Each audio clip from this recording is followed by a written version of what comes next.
Ladies and gentlemen, boys and girls, it's the moment you've all been waiting for. Thomas Cavanaugh Construction is proud to present Live from the Hunt Camp, Valley Heritage Radio's annual trek to the grand old camps of the Ottawa Valley. Now, let's join the Hunt Camp crew and see where they are today. Hello and welcome to Live from the Hunt Camp on Valley Heritage Radio. Today is Thursday and we're in the wilds of the Opiongo line with the roadie boys and their friends at the Two Island Hunt Club.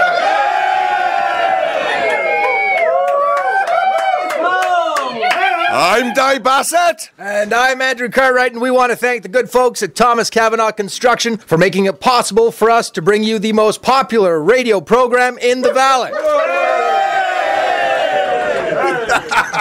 And we're honoured to be invited to the Two Island Hunt Club by Mike Roadie and the Roadie family today. Now, this camp's been around for a while, as these guys have been hunting together for over 40 years. And first, over to Mike. You're the one who invited us. Please tell the listeners exactly where the camp, or roughly where the camp is located. Hello, everybody. Our camp is located in Clontarf. Everybody know where that is? What? No? Clontarf? I was going to say, God bless you. Formerly Foymount, Bonger Valley. It's up on the Opiongo line. We've been here since 2002. And the new camp, it originally originated back in Griffith.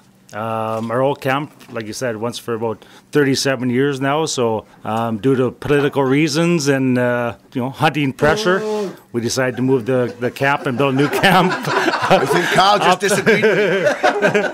Up to the new location. So we welcome you all here and hope you have a good time. Beautiful place in Andrew. Nice, easy road to get into today. Yeah, nice change from yesterday. Now, Mike, take us around the room because we've got a lot of faces here. Who's in the camp with us today? Well, a lot of faces here. We got some friends. I'll just let everybody introduce themselves. Merv. Dwight. Zach. Just so I'm not putting the Kevin. Wayne. Dave. Carl. Joanne. Wayne. Vansel. AJ. Bill. Johnny Bibb. That was Jerry. Bob. And Bob. And he also goes by the name of Moochie. That's what everybody will know him by. Yeah. Glenn is known as Moochie. Known as Moochie, yeah. Moochie, right. Why do you call Glenn Moochie? Not sure. That's just something that stuck with him over the years. Okay. Anybody that listens will know the Moochie Moochie. instead of Glenn. Okay, well, Andrew, we've met Moochie. It's all downhill from here. He's the one with the belt and the suspenders. There's nothing going to fall off Moochie to offend us on the radio today, Andrew. Now, Mike, I understand that we've hit kind of a milestone because there was 3 generations got a deer on the same hunt on the same day. Is that right? Yes, yesterday morning, myself, my dad, and my son have all got deer in the same chase. There was, we ended up with 4 bucks, so my dad got 1. Of course, Dad got the biggest one. My son got 2, and I got a little spiker, so they showed me up, but it was definitely a milestone for sure. I mean, what are the odds of something like that happening? Have you ever heard of that before? Up here, anything happens up here.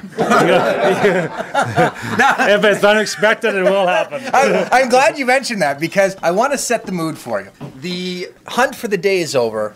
We've come home, the fire's roaring. There's some music going on in the background. We've opened up a couple of bottles of drinks. When do we break out the disco ball that I see up on the top there? What's the story with that there? Well, yeah, around 8 o'clock in the evening on an annual basis, we get the disco ball out and we do some jazz into your radio station. Is that what the trophies are for? That's what the trophies are for, yeah. And of course, everybody has to wear a Hawaiian t-shirt. Well, we were at the one of the Pontiac camps last year, and they had wigs. We'll have to get you guys together. You probably do really well. We do have wigs. They're called grey. So we need to give a big shout out now. Who is the best hunter? Me! Oh, they're all the best hunters, Andrew. Who's the biggest liar?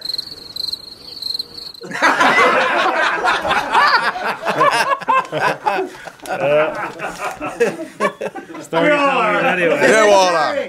Well, I want to talk to Glenn. Now, Glenn has got a lovely tie. This is otherwise known as Moochie. You can walk over here if you like, Glenn. Oh, no, you buy your post, right? Okay, well, Now, what would you like to know? now, I see Carl has put this really nice hunting tie around your neck, and we don't go to many hunt camps when his lordship has a tie on, but you look pretty special like Well, that. my sister made this tie last year for me. And what's your sister's name? And Bev. Yeah, she's married to Bob here. For the listeners, Moochie is pointing at Bob. I forgot my orange shirt at home today. I'll get it tomorrow, but I won't be on TV tomorrow, will I? Not if we got anything to do with it. And I'd like to say good day to my good buddy Johnny Shaw down at the Balaclava. Johnny's a good buddy of mine. I heard a little bit of, he had a little bit of story to say the other day to my other brother, Carl, and he wanted to hear this live from the hunt camp. So that's why I said good day to little Johnny. And his hunt camp's not as good as this, is it? No. Oh, well, He just has a plastic shack and no radios, no nothing. I think they sleep on the ground. They really rough it, but they're tougher than we are, so it's okay. If they need a hand, if they need some extra mattresses, like we hate to see them sleep on the ground and be cold. We got some extra firewood for them, and all that stuff. Like giving to the poor. Yeah. Leslie, I'm talking to Wayne Rohde here. Now, you're kind of like the patriarch of the camp, from what I understand. Yes, I'm the oldest one out of the bunch, anyway. And so you must remember the move. How do the different sites measure up? Well, we were having trouble actually where we were hunting with people coming in because we're on Crown property, and out here we're all private land, and we just don't have to take any guff from anybody. Everything is great. And how many people do you have in the camp? That varies from 10 to 20. And now this can sleep 20 or more if you need. Oh yes, we have no problem putting anybody up. Now, Fair beds. I think one of the things that kind of jumped out at me is when people think of hunt camps, they think of rustic and they think of roughing it, that kind of thing. But I understand you guys are considering putting in central air next year. Well, is that it? we're probably hunting season is getting warmer all the time, so we have to stay cool. Now that'll go right next to the dishwasher over there, I guess. That's right. Yes, right. and the propane furnace. Okay, we got to take a short little commercial break. We are going to get a word from our sponsors, Thomas Cavanaugh Construction. You are listening to Live from the Hunt Camp on Valley Heritage Radio. It's hunting season in the Valley, and Thomas Cavanaugh Construction would like to remind you to be a responsible hunter and to remember these important safety tips. Always wear your hunter orange. Be aware of your surroundings. Don't hunt alone. Be sure of your target, and practice gun safety. These tips will help ensure that hunting remains a safe activity for all concerned. A message from the folks at Thomas Cavanaugh Construction. Have a great hunt.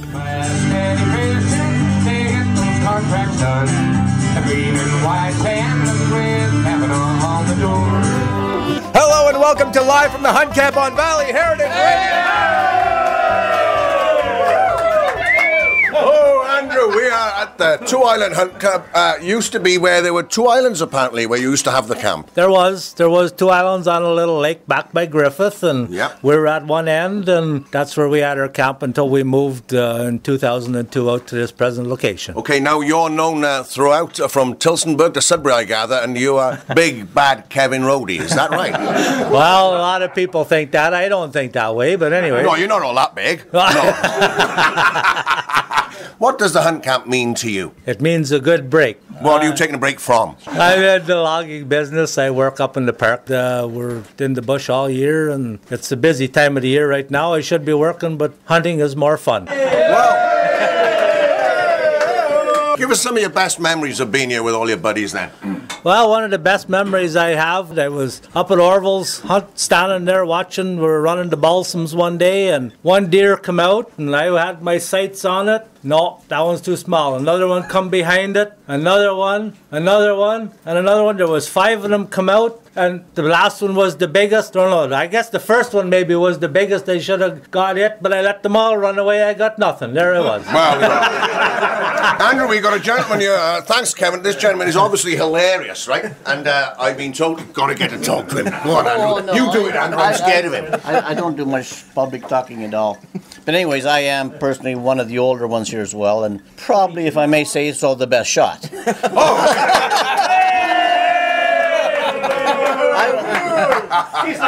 This one particular run that we always do, especially in cold weather, I'm the only one that seems to get sent there because there's really large trees, and as the hunters know, the big deer usually stop behind the big trees, eh? And I seem to be the only one that can bank a bullet off a frozen beech tree and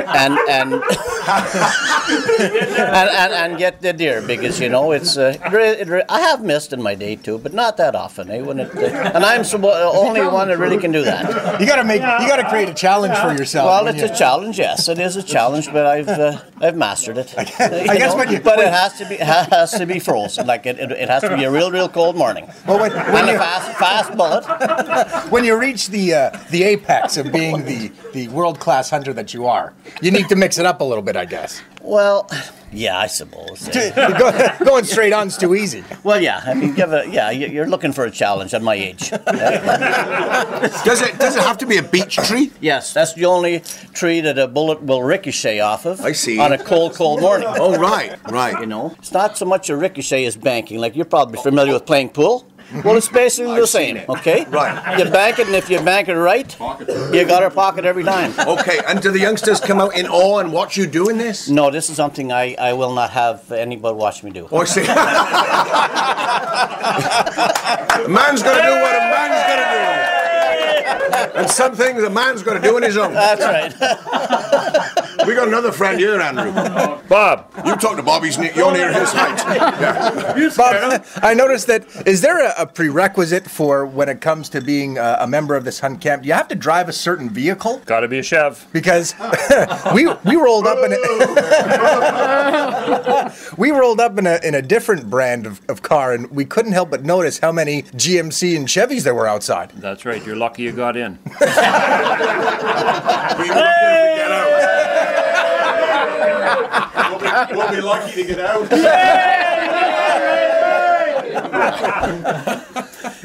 Just take 2 tires off the Ford. Yeah, I need one at home in my wheelbarrow.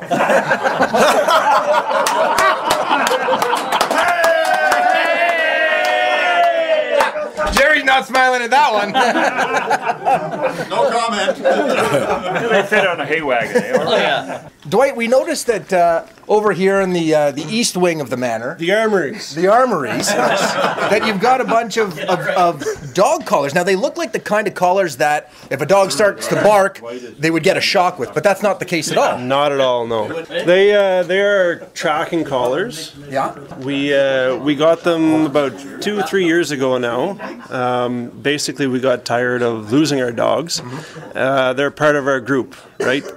We spend a lot of time with them, and we want to bring them home every night. So we got this tracking system. Basically, it shows us where they are at all times, and if they get out, how to find them, so we can bring them back. Have you ever lost one with one of those collars on? No, since we've got them, we've never lost a dog. We've had some late nights going to get them. Yeah.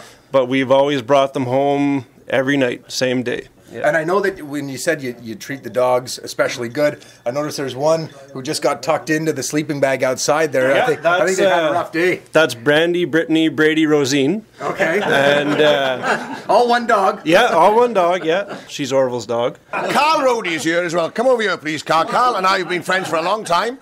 And Carl, obviously a family member. And you're having a good time this year, as always? Excellent time. Excellent time. Now, tell us a little bit about the cooking, because I understand the food is always fantastic. Actually, Michael and Orville, and we got a couple of guys go shopping on Saturday morning, and they do the shopping for the whole crew, and they look after everything. We eat like kings here, for sure. You eat like kings. That's fantastic. No doubt about it. Now, we've also got this young gentleman, Andrew.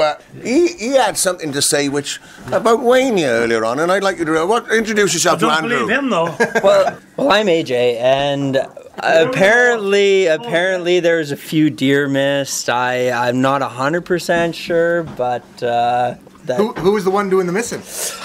Definitely not me. AJ said loud and clear, well, Wayne missed 2 this morning. Now, is there a punishment for missing? We might make him drink more. I thought we said punishment. Before everything gets wrapped up here, who's getting the biggest deer before it's all said and done? I like to think I'm gonna get, but no, I've Moochie's in the lead so far. So yeah. Young lad can hope for the best, but it ain't gonna happen. Is there anything that you guys won't go yay for? No! Yay! We're happy we're all here. Yay! Work. Okay, time to wrap it up again. Well, Andrew, we are going to wrap it up in a minute, but we're going to have a closing chat with Mike. And Mike, let's start off by asking a very serious question. And this is the first hunt camp we've actually asked this. We need to know, please, who is the loudest snorer out of this lot? Orville.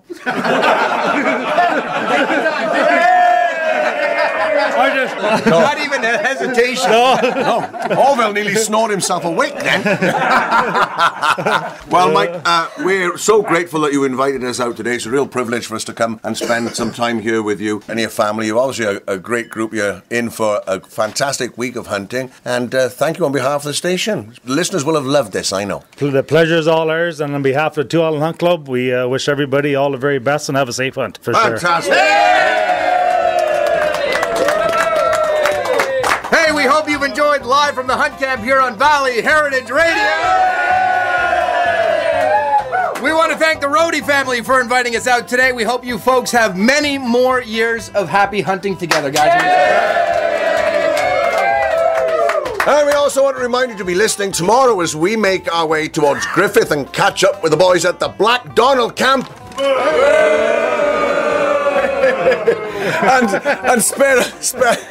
and share a very special occasion with Guy Jameson. He's 70.